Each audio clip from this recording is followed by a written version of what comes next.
Hey guys, it's Saturday here, and welcome to another episode of Create Above and Beyond. Between episodes, I worked on a way to automatically get granite and andesite, and cook them so you get the regular variations of the block without the cobblestone variant of said blocks. But today's episode, I want to work on slimy ferns. And if you look at the description below, I will put a schematic for the slimy ferns that I will show you in the next couple seconds.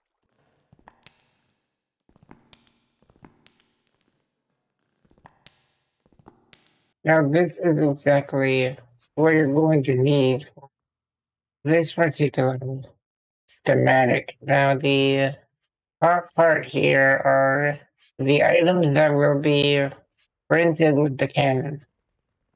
So, we have to do some preparation after we print these items. And we're going to see if these items are correctly placed and rotate them if necessary and connect them to rotational power. So these pipes need to extract from a data accumulator, and it needs to go into the drawer and then extract from the drawer round robin. Because as a reminder here, if you don't know, is we place a cutting board here, just like that, and then put the item you want to cut from the offhand, and then with a knife, click it, then cut it, so that doubles it cuts the fern into 2 leaves. So as a reminder as well, yeah, you can also, if you find 2 areas in the world that have the purple or the blue or the purple or the green, and just any 2 of the leaves you find, or any 2 ferns that are different colors, you split them with the way that I showed you, and you get 2 of the colors. You get 4 leaves of each color. Combined with a rune, you get the 3rd color. So that's very cool if you only found 2 of the areas in the world. But anyways, you want to either crush it with the crushing wheels or millstone. For compactness, we want to use the millstone. The crushing wheel will take plenty of space. I mean, you can still compact it. But anyways, yeah, you can. So 1 leaf will get crushed in one of these 2 methods. Then the other leaf goes into spirit fire. So let's print this out and we'll see how this goes.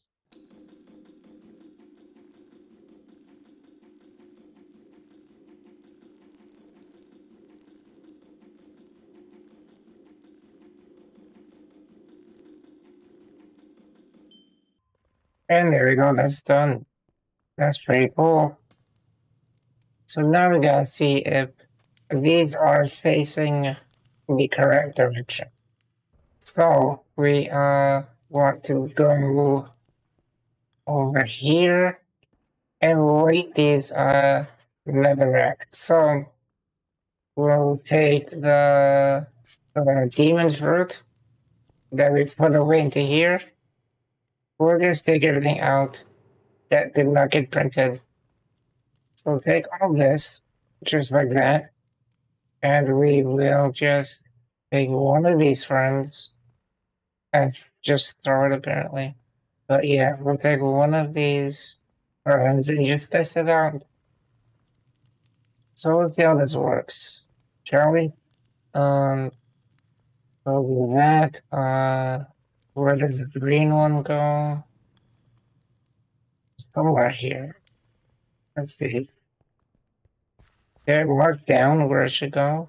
No. So that's actually good. So we will just put the green over here.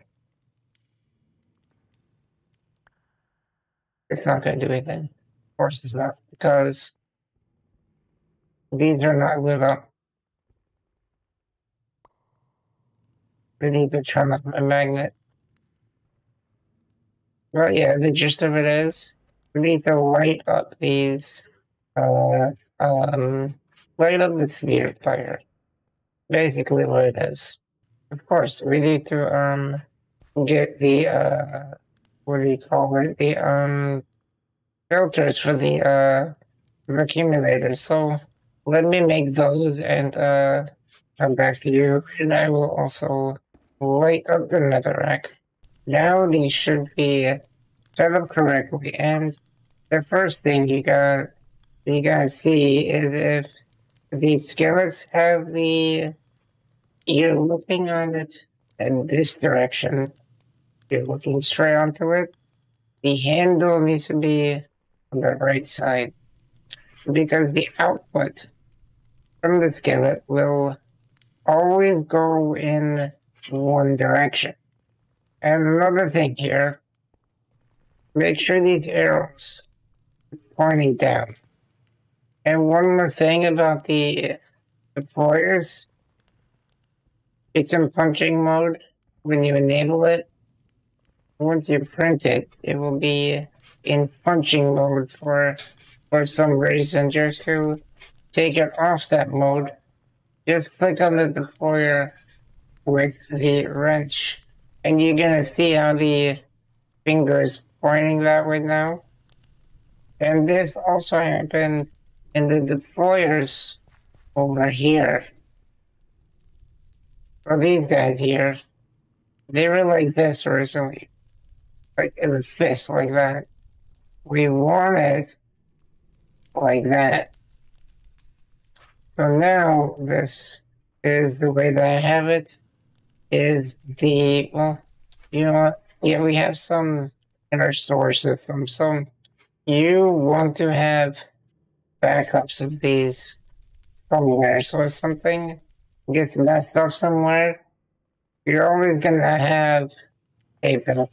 So now this is for green, and we want to get a key to lock these drawers. And the pipes should be set up correctly. If they are not, for whatever reason, don't forget to pick up the pipe wrench. You shouldn't have to, but if something happened, like it's printed incorrectly, just type it correctly. I'll show you that in a second here. So we'll lock the drawer. So whenever the drawer is empty, you're always going to see the item you had in the drawer will just show up. So now look, that is working there. That's getting cut, going to the pipe. We want to move from this. And just see if this is working. And now you should see items going to the skillet, and all the items from the skillet will always go to the right. If you're looking at a skillet from this direction, the output will always be to the right of the handle, for whatever reason. So now we got gunpowder, bone meal, and ender dust automated. Nice, right? Very cool. What we want to do now is take the gunpowder, take the sand, and combine it to make TNT. So let me make what do you call it? What do you call these things? Mechanical crafters. I need to make 9 of them to connect them all up. So I want to show you how the pipes look and where the filters go. So you have the depot with the pipe connected like that, just like that, and then you'll have the filter. I mean, you're going to have a little extraction module. You click onto it, and then you click on the pipe with an empty hand. You click on the next tab, make sure you have the leaf here, and then click allowed. And then it should just work. Should. So we got the cyan color, and then the purple color. Cyan, and then purple. I guess I should have put the green on the right side, because the green is gunpowder. But yeah, no, this is working. Oh. Sweet stuff. So look at this here. So I also designed this in a way that if you connect any rotational force, it will just work for all of it. So say you connect it to here, it should just work for everything. There's only one connection point that you need to worry about, and I added a clutch. So if you turn on the clutch, it will stop the machine from working completely. So now since you have trapdoors here, just or my world here, that will happen. So just flip them back up. If you have trapdoors or anything that can be activated with a redstone, will get activated by the lever. So anyways, this is going well, and we have everything that we need. There you go. Pretty cool stuff, and we will have to put void upgrades on these things, on all the doors, but now that's done. That's pretty cool. So let me get to the next step here. So now I fully automated the TNT. So as you see back here, I have a mechanical arm right here, and it's grabbing the gunpowder. It just, you'll see in a second now, the gunpowder showing up. We might be able to speed this up later, but for now it's working pretty well. We have the mechanical arm putting things into the correct places. And let me show you over here how this works.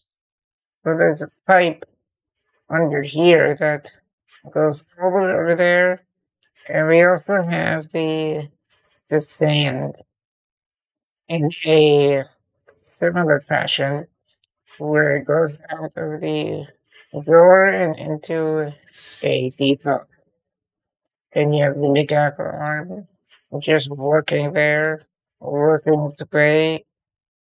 And we also have glass funnels over there, and that is the only way that I found that the mechanical arm would input to.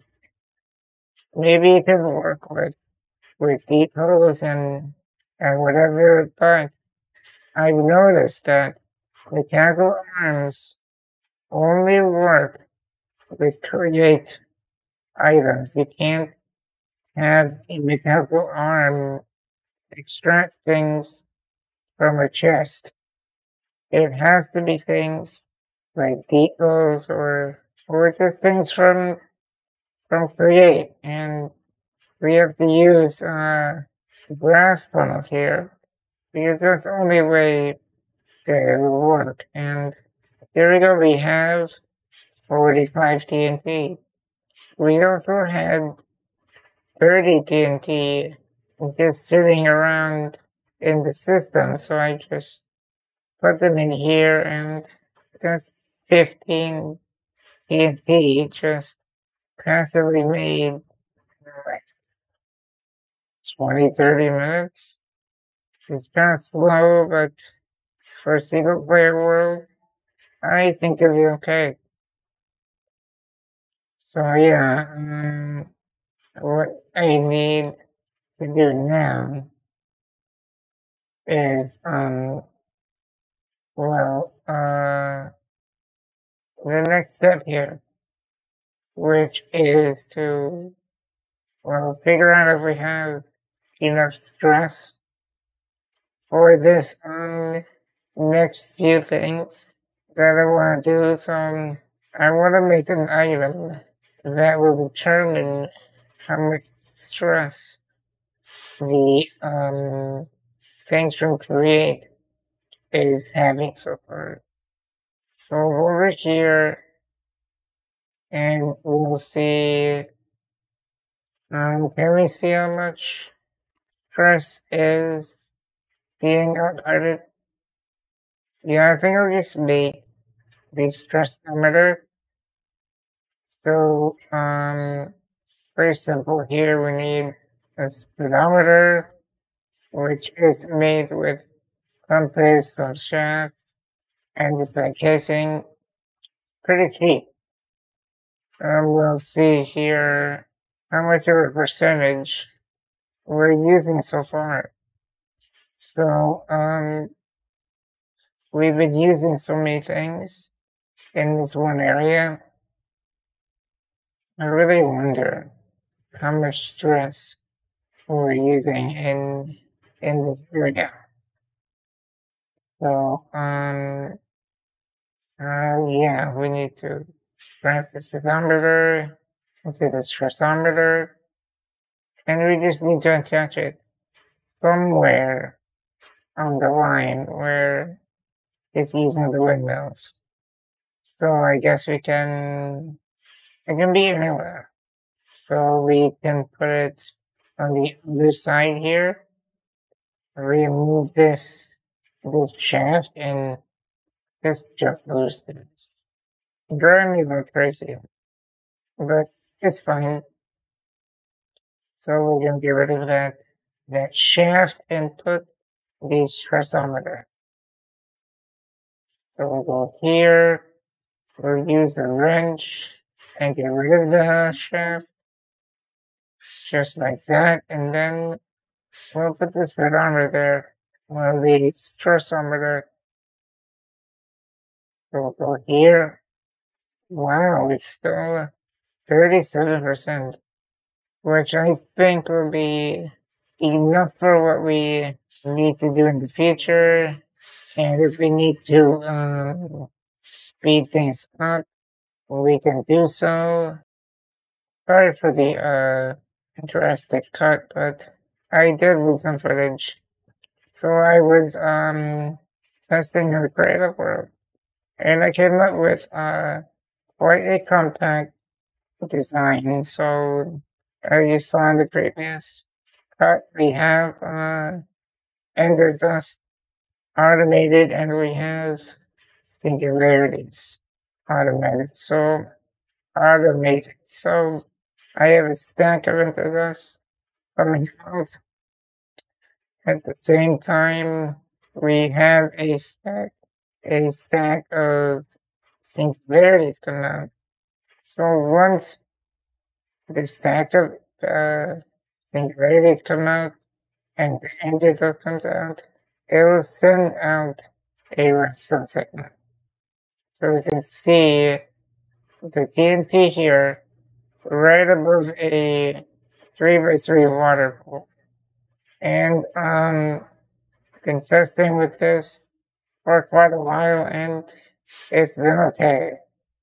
I haven't caused too many issues, but since in creative, items just continuously come out, and it will just continuously activate the TNT, which is a problem because, well, bad things can happen.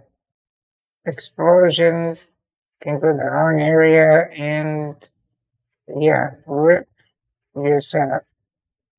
And there you go. The quantum intake singularities. So as you see here, we have the issue where we have so many items in one area. And you notice that the quantum entangled singularities only stack to two. And you see the inventory filled up pretty quickly. And another thing about these quantum entangled singularities is that they always show us where the singularities are. So that's pretty cool. But the downside is that that side will always be activated. And if a ender dust comes out, it will activate the TNT. So which is a big downside. So hopefully nothing really goes wrong in the creative. I mean, in my survival mode. So now I want to figure out what to do with these QE singularities, which is that's what I want to call them down. What I want to call them now. So I think we can use a accumulator from thermal here. Let's see here. Let's type that out. The accumulator. There it is. So the QE singularities act kind of weird with the accumulator, as you'll see in a second. So just getting a filter here. We'll just put that there, link the filter onto this, and we can put the QE singularity into here, and make sure you click allow. And let's see how this goes. I'll be doing a little bit more testing here. Let's see here. So, I think I want to do a shoot from create, and hopefully this will work.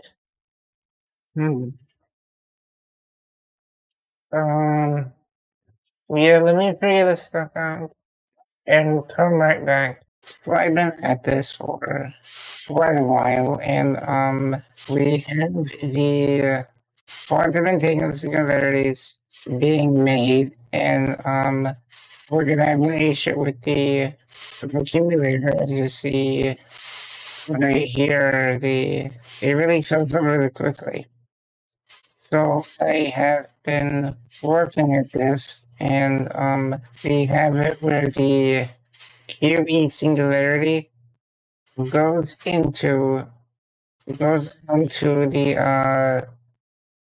belts onto and goes into a basin over here.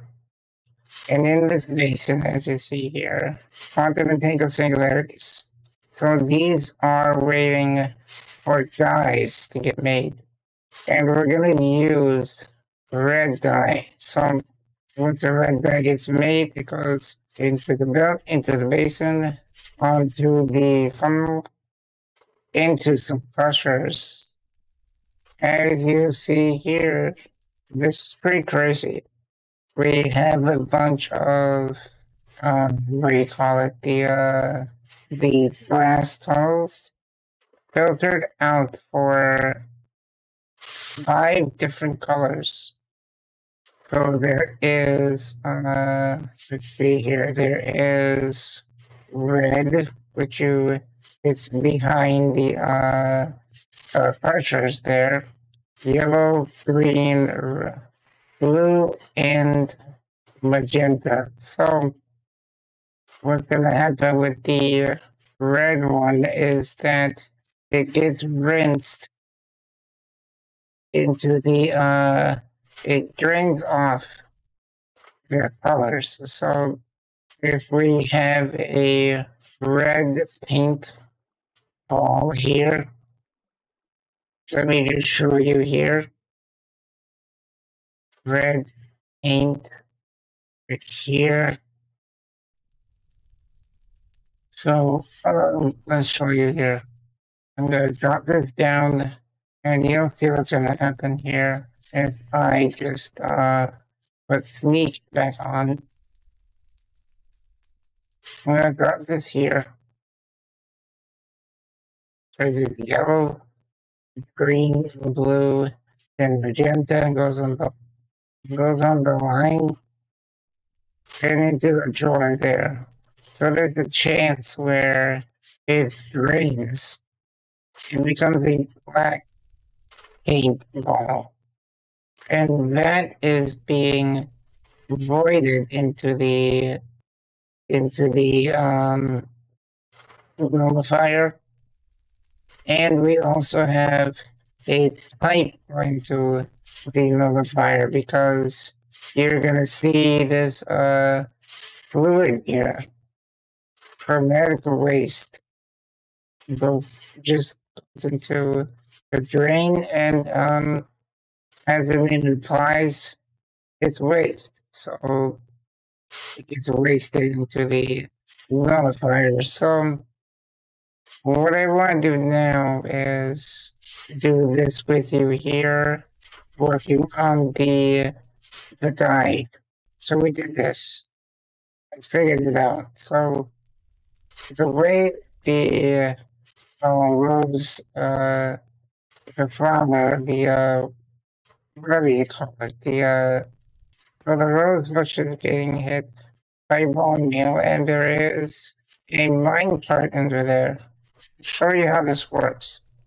So we have it where we have a piston that's facing whatever way we have it. Then we have the glass just to represent the grass we have there. So I have it where there is a hopper here going into the what do you call it? The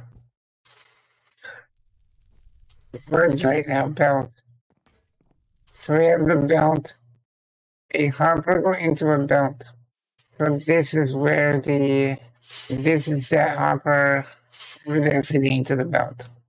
So the way you set this up is we put a rail here, branch, right, and then put the minecart there with the hopper, and then important part, remove the rail because a piston cannot push something with a rail. There we go, like that, and then once you get out of here, get a lever, and we're gonna get the lever over there. And this is how we encase that glass, or the grass rather. So whatever hits that grass, so you have to have a block there to prevent that. Yeah, there's a learning moment there. We'll get that and just put a block here and here. And yeah, that will be where the grass is that we push. And then we're gonna have like that. Also remove that one. Put the rail there. Like this. Again. Put the hopper on my cart. There and move the rail. Try not to push the mine cart. So like there. And we'll just put blocks here. Just in case. Like this. Take it the lever again. And then this should work. Just like that. And then whatever hits the grass will automatically go into the hopper. Just like that. And that is what's set up over there. So that's pretty cool, right? Really compress this, or what do you call it? Compact, yes. Alright, so I looked at the footage and we are running a little past 30 minutes, and that is roughly the amount of time that I want to put into each episode. So what I want to do now is expand this room to put what I have in creative and put it into here and make it look nice. So in the next episode, hopefully we can finish chapter 3. So until then, I'll see you in the next episode. Have a good one. See ya.